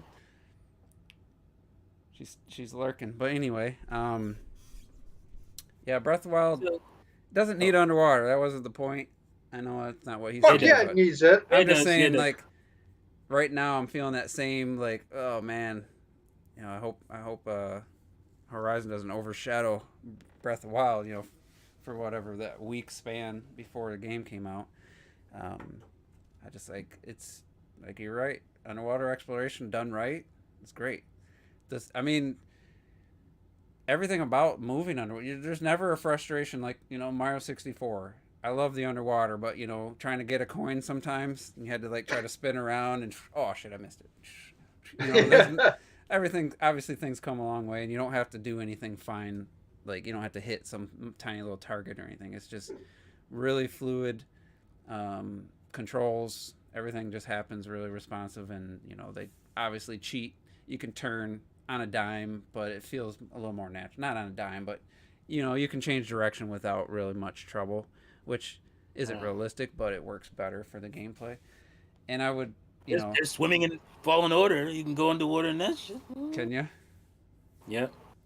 And it would just be another layer to an already an amazing Breath of the Wild experience to actually be able to swim underwater. But and we were thinking, Kashyyyk, you get to Kashyyyk, there is an epic ass sequence. Woo! Having to do with AT-ATs. Mm-hmm. Oh my god, it's so good. I wish the rest of the game was like that shit. I don't trust Rob Rule 2 when it comes to Star Wars, but he did say that was one of the best Star Wars games. Oh, it's great. It's definitely up there. But he doesn't like Disney Star Wars, so I mean, him and I are on the same page, other than the prequels, which aren't as bad. They're still bad, but it's a different kind of bad. It's almost a. Speaking of which, just real quick, Obi-Wan fans or people who hated that show, I hated it too. There is a fan edit that turns it into a 2.5 hour movie. Mwah. Really? It's excellent. Yeah, it sounds Excellent. like it gets a little. I'll give you guys the link later on if you want to watch it. It is amazing. Makes it way better. All that stupid shit that That's the happens in the Disney show. Plus fucking formula. They got to throw in extra characters. They got to do unnecessary fan service or set up spin-off series like Boba Fett. Merchandising shit, you gotta cram it in there. You know, like you couldn't just have the Mandalorian be good. Now you have to have the 3 women ones. You know that's coming. That's going to be probably next year, a new series, which I actually enjoyed those characters. But yeah, they're actually good characters. You don't need to have all these setups so you can continually have shows. Like, yeah, I'm tired of everything being a fucking setup. Can we just have a standalone, story and let it work? Speaking of, well, since we're talking a little bit non-video game, have you heard the synopsis for Jurassic World Dominion? No. Like one of the main plot points is like a genetically engineered locust swarm that this evil corporation created to kill their I know about that. Their competitors' crops. Like, what is this doing in a fucking Jurassic World movie? Like, that's a main plot point. And then, of course, they go out of control and they need the clone girl, this blood or something. What a joke. I'm like, and that's what the original 3 cast members are doing in the movie. They're trying to stop this. And they're dealing with that. And it's Dotson's the guy. He's the head of the corporation. which is kind of weird. I know they changed the actor because the original actor was I'll just say he was bad with the young girls. And he went bye-bye. But so it's kind of weird that they're still using his character and bringing, because nobody remembers They made him a Steve Jobs in the movie. Like, nobody remembers that character. I barely remembered him. I was like, oh yeah. So it's weird, but yeah, I'm not watching that. I'm not watching that shit. It sounds terrible. It sounds so bad that it's like, how did that script get greenlit? Well, they probably just need to start filming the movie. Fallen Kingdom was terrible, so at least half of it was just I utterly enjoyed garbage. watching it in pieces. I couldn't really sit down and watch the whole thing, but there's moments that I like. But yeah, I'll say that's why I said half of it was okay. The other half is complete garbage. Yeah, there's some really dumb stuff. So yeah, it's just a shame that, I mean, they're technically, in my opinion, there's only one good Jurassic Park movie. That's the first one. I hate Lost World. I think it's the worst. I think Lost World is worse than Fallen Kingdom. That's how much I hate Lost World. My second favorite is Jurassic Park 3. And that's bad. That's a bad movie. But that's my second favorite if I have to rank them, Jurassic World probably. I mean, isn't technically the new one story? Well, I don't know about the locust shit. But isn't the story of the new one basically the exact same as the second one, where basically dinosaurs are just like on the mainland? Isn't that it? But it doesn't go where you want it to go. Oh, still? So yeah, it's blue balls. They love the retcon. For some reason, this Jurassic World loves it. So those 50 dinosaurs that escaped completely populated the entire Earth. Dinosaurs are as prevalent as fucking squirrels. They're just everywhere, and they're letting them roam free. So they're just walking across traffic. People are running into them with their cars. It's like people are creating their own, and it's just like, why? Like, how did you even justify that at all? And then what's his name, Owen? Like, he's just like protecting the girl from the second movie, the little girl, and just doing the one who started all this shit, by the way. Letting them fucking dinosaurs go. Yeah. Yep. So yeah, it's hard to believe the franchise went so bad, but because the first movie, I mean, I might have said this before on air, that set me on a path to my home theater hobby. Seeing that DTS logo zoom across the screen when the disc, I still remember it like I was yesterday. I don't even think there wasn't even stadium seating back then. So it was the technical reasons, not artistic. The digital sound blew my mind, dude. Right. I couldn't believe we went from just stereo, whatever. Our theater had shit sound, to this digital 5.1 surround sound. You weren't watching the scene where the babysitter, whatever she was, helper, assistant lady, was just getting slaughtered for no good goddamn reason. It's just a super long scene of this poor woman getting destroyed and that's by Retro's dinosaurs. girl. That's Lana Luthor Yeah, Lana. from But Supergirl. yeah, that's her. But it's so stupid. And the movie itself blew my mind. Jurassic Park blew my mind. The billionaire guy with the helicopter. That was just the more you think about that movie, the dumber it gets. It's like I'm gonna fly into. It's come on. Yeah, we're gonna train raptors to be soldiers. Really? We're doing that? Yeah. Trash. Robert was here, he'd be defending it. I think he still thinks it's Oh my god, it's so bad. But anyway, Jurassic Park, the original. Great movie.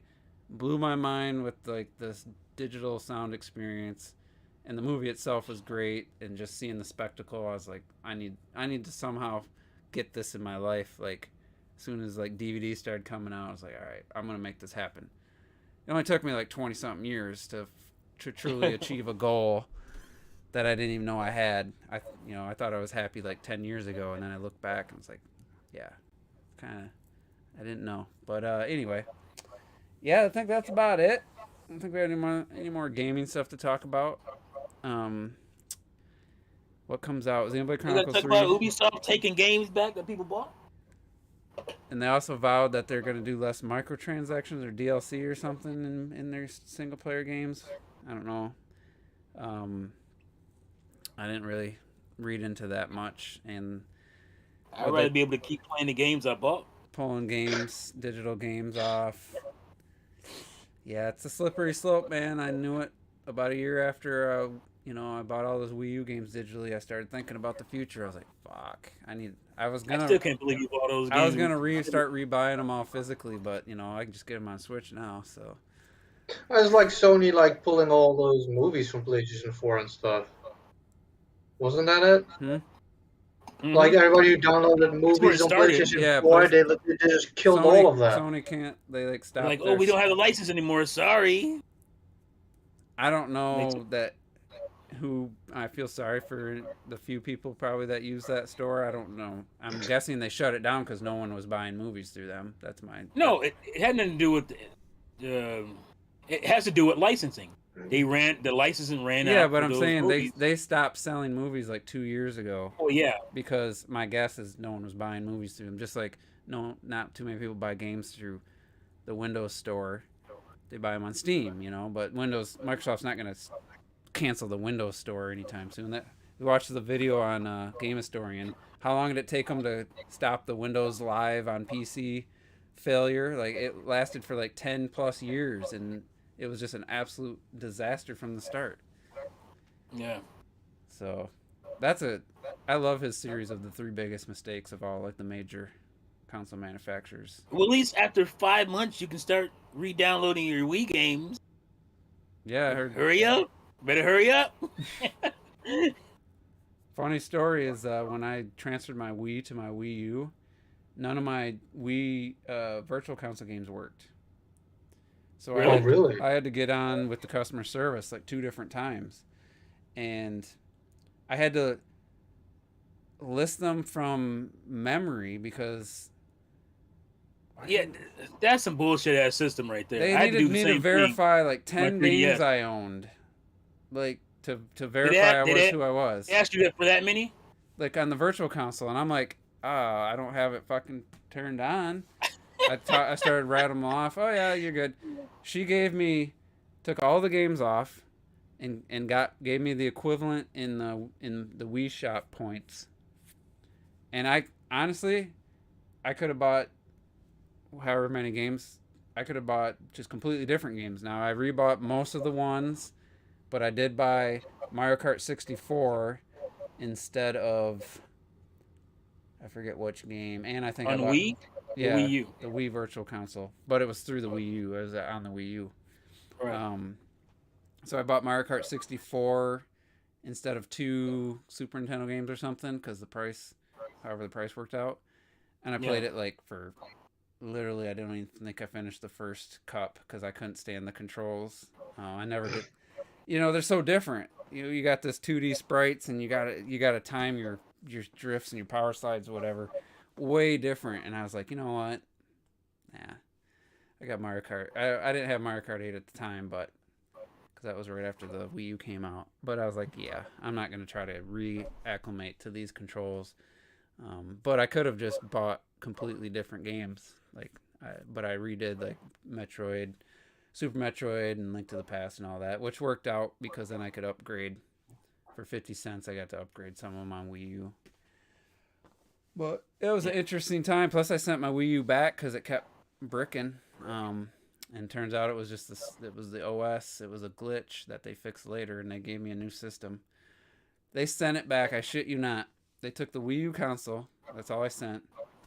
They put it in cardboard that's like as thick as this tissue box. Just the size of the system. So the system slid into this single layered cardboard. Oh, that shit was banging up against that FedEx. That thin just ass like box. that. Just like that. No padding. That's bullshit. And somehow it made it here intact. I still have it. It didn't have any cracks. It had no damage. Wow, you lucky. That thing should have been destroyed. Honestly. It should have been like the Jim Carrey at the beginning of what is that? Ace Ventura. He's running around kicking the box and shit everywhere. I work in shipping and distribution. I see what some of these packages, how they come in. And hey, who knows? Maybe that's what happened back then. Nintendo still makes strong ass shit though. And it might have been because it definitely did it less. You would do the Switch like that. Yeah.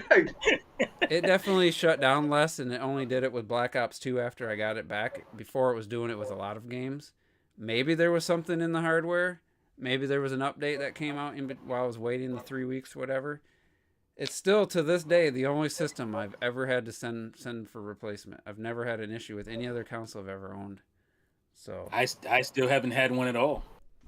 My Wii stopped reading discs, so I had to use my Wii U for that. That's the only thing. My 360, I bet I just turned it on last year, worked perfectly. I would say my Wii, I stopped using it, but it was definitely on the fritz, and it was the video output was getting wonky after a little bit. It would work, but sometimes it just wouldn't. It wasn't acting right. With not output once in a while. I wonder if Clocked ever had problems with any of his systems. I wonder. That's a sore subject. It's not because of dust, though. I wonder. Poor guy. He has bad luck. But he just also uses them way more than, I can't believe, his Saturn still, I think he had an issue, but I can't remember if it figured it out. The guy uses, I got 2 Saturns, and both these bitches work beautifully. So when they're sitting just nicely in a box in a climate-controlled environment like my GameCube, my N64, obviously they're gonna be more inclined. I got one Saturn that's in a box up there, but I have mine. I think this is the second one I bought. Probably bought it in 97, 98, maybe 98. I've only seen a Saturn at Toys R Us in the demos display. I've never known anybody that had it in their house and never seen one firsthand, touched it or anything. It was kind of. Oh, really? Yeah, being in the same room, actually physically looking at it. Since the Nights into Dreams demo I played. Well, I got to do my show and tell. Box. See, I wouldn't have been able to really. Other than the game historian videos, I wouldn't have been able to really tell you the design of it. They used to put the games and what they look like on the box and shit. Visor, that's a good point. The Switch is the most poorly made console. It's just most susceptible to breaking because of its design. Now, not just the console itself, though, the controllers as well. The hell of But did the original DS, did that really last? The original DS was with the clamshell. Yeah, nobody I still have that. Still works perfectly. Really? Nobody kept that shit long enough. 100%. How much did you actually play the original DS? Quite a lot, actually. You still have the original style? Oh, that's what. Beautiful. I think think I have it in this drawer over here, actually. Nice little opening, like slow opening. Doesn't just Still fly works open. perfect. Look at that. That's a nice. That's some nice motion, man. That's a nice Yeah. spring on there. Fuck. This What's bitch is what's the thing in the 25 back years old. for? What's that cartridge slot? Is that an add-on? Oh, this is a memory card or 4 MB expansion, basically like the N64. Hmm. So certain games, mostly fighting games, Oh yeah, look at retro. like Capcom fighting games, they needed more. They needed more RAM. So you had to put a M cart in there, and to be able to play them. So, but it's also I think memory card. the battery is have dead a- though, but no, it still works perfectly What was the fine. one they've tried to push that modem for? Was that the Genesis? And they only released like 2 games for it in Japan. There was like four games, I A think. modem? It was what did they call it? Yeah, because in Japan it had a simple name. In the U.S. they tried to make it sound cool. I think it was the Genesis. You could access your bank. The Game Historian covered it. Oh, And I think I know what you're talking about. Yeah. So what did the Saturn have? Any kind? Did they mess with online? Yeah, at all? Saturn had modem too. Add-on. You put it in this little slot here, Okay. and there's your memory. Basically, that little fucking lithium battery shit. Is that thing you can replace the PS4? Yeah, it dies fucking like within a year. They're really shitty, but you can at least replace them without having to like desolder the shit. So What was it? The Dreamcast has had a little tray you could slide it out. Apparently. yeah, Dreamcast. Funny you should ask. It's right here. So you have the little mine's and the modems there. Mm-hmm. Yeah, that was an extra thing, wasn't it? Yeah. Yeah. I had a modem, but did it come with the system? Yeah, it did. Yeah, it came with the system. And I for the first time ever, I think I agree with errors. If my Switch breaks down, I'm kind of in that same boat, just on principle. I don't know if I'd buy another one. You know, depends on. I'm going to buy an OLED. Just the body though. I see them on eBay for like $220. I think I'm just gonna get like the tablet part. Mm-hmm. I don't care about any of the other shit. Well, I think I'm gonna buy an extra Switch tablet. I think I'd want the dock though, with that nicer dock. I don't care about that dock. You see my dock, man? I don't care about that dock. Yeah. My dock is cool as shit. But why would someone sell it that way? What's the gain to just sell it? I don't know. That's a good question. Somebody's selling them that way for some reason. I don't know. Just the tablet, no Joy-Cons or anything like that, which is fine by me. I would love I just want to be able to have the screen, you know. I mean, I love OLED screens. My buddy gave me this Nokia phone just for taking photos and stuff, and I use it for internet browsing at home, and it's got an OLED screen. My other phone didn't, and it's just like it's so much nicer. I know the Switch isn't going to be quite as good because it doesn't have like the HDR and resolution to go with it, but What's his least favorite console? the Switch, You I'm talking guessing. about Airs? That's what I'm guessing. Wow. I mean, the Switch. console-wise, library-wise, I mean, it's better to me. I like it more than the GameCube, but that's just because I was in a different place with GameCube. I wasn't doing a ton of gaming back then. I was out partying and chasing the women around. Doing a lot of that, bro. Yeah. I was doing a lot of OG Xboxing too, so. I got the Xbox in 2003, I want to say, for $179.99. All that third party that came back over, it didn't really matter to me because I bought a lot of third party games on Xbox. So. And it was one and done a lot of times on GameCube. You'd get the one installment. You wouldn't get the sequel. You get Burnout like 2, that. but you didn't get Burnout fucking 3, which I didn't like. Right. But still. It got Burnout and Burnout 2 though, but you didn't get all the sequels and shit like that. So, Time Splitters. I still never played that. What? Never. I didn't even know like anything about its pedigree. I just saw Time Splitters or whatever. I didn't have anybody You start playing that, you know those are the guys who made Golden. I didn't have anybody to play split screen with, so it was pretty pointless. because our friends went to college and stuff, so it kind of You didn't have online multiplayer. But Even anyway, though there's came with a modem, what the fuck? Let's wrap this up. So thanks everybody for tuning in. I'm sure Clocked It on Friday. By Friday, he'll have some comments just about some of the things I discussed. Hope they have some videos by then. Yeah, definitely the Metroid remake, because he's the one that brought up Dread, which like I said, the cutscenes in Dread look great, but you're not gonna do that for a full 3D game, I don't think. But anyway, yeah, just the three of us, it was kind of nice, not having some of these guys, you know what I'm saying? And retro's every other week, but we still, at some point, I think we might migrate to some Sundays. It will work. If it happens, it has to happen. For me, it would be better. For a couple people, said it'd be better. Plus, we could do it earlier. Maybe we do it. Maybe we split. We could, yeah. Maybe the week's retro can't be here. We'll see how it goes. Yeah.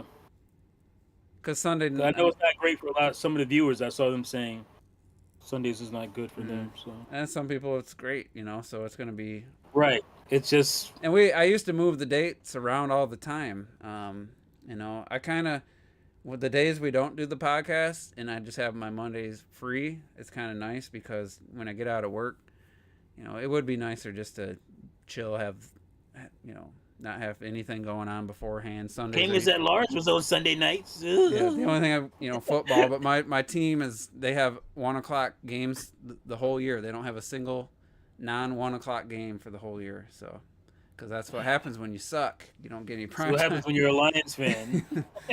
But anyway, we'll figure that out. And says a Giants fan. Yeah. At least you're not a Jets fan. That might be worse. Oh. But we'll see you guys possibly next week, maybe Sunday. Oh, it can't be Sunday. My mom's birthday. We're having dinner, so next Monday we'll be back. So thanks for joining, and we'll see you next time.